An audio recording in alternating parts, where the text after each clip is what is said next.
ये जो बीते जनवरी की बात है, अभी जो ये जनवरी निकला है उसमें ये गैंग काफ़ी एक्टिव रहा था।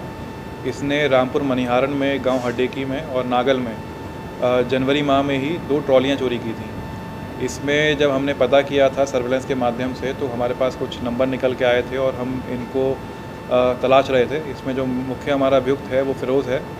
ये फ़िरोज़ गांव सावंत खेड़ी, थाना बड़गांव का रहने वाला है और इसका जो भाई है इमरोज़, ये भी इसके साथ था ट्रॉली चोरी में। और इन्हीं के गांव का रहने वाला है प्रवीण। प्रवीण का भी पुराना आपराधिक इतिहास रहा है। इन तीनों ने मिलकर जो फ़िरोज़ का ट्रैक्टर है उसी के सहारे इन्होंने दोनों ट्रॉली चोरी करी।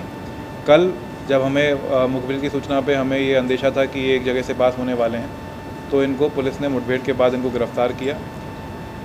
इसी मुख्य अभियुक्त इसमें फ़िरोज़ पकड़ा गया है। फ़िरोज़ की ही निशानदेही पे दोनों जो चोरी हुई ट्रॉली हैं वो बरामद की गई हैं और जो उसका ट्रैक्टर है जो घटना में प्रयुक्त हुआ था वो बरामद कर लिया गया है।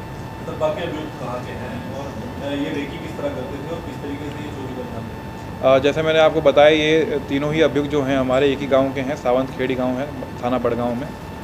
और रेकी का इनका तरीका यही रहता था कि ये गांव-गांव में जाते थे, ये पता करते थे कि वहाँ पर कोई ऐसा ट्रॉली का मालिक हो जो अपने घर से दूर और जहाँ पे रिहाइश इलाका है उससे दूर किसी अकेले प्लॉट पे या जंगल में जो अपनी ट्रॉली खड़ी करता है, ये उसको टारगेट किया करते थे। सर, आप अभी इतिहास पहले आपका इस तरीके से पहले भी करता है? जी हाँ, फ़िरोज़ का 5 से 6 मुकदमे हैं फ़िरोज़ पर। उसने सबसे पहला मुकदमा जो था, इस पे इसने गाड़ी चोरी करी थी, उस पर फर्जी नंबर प्लेट लेके घूम रहा था। उसके बाद इस पे गौकशी के मुकदमे और गौकशी के मुकदमे के फलस्वरूप इस पे गैंगस्टर का मुकदमा पंजीकृत हुआ था। उसमें ये जेल जा चुका है।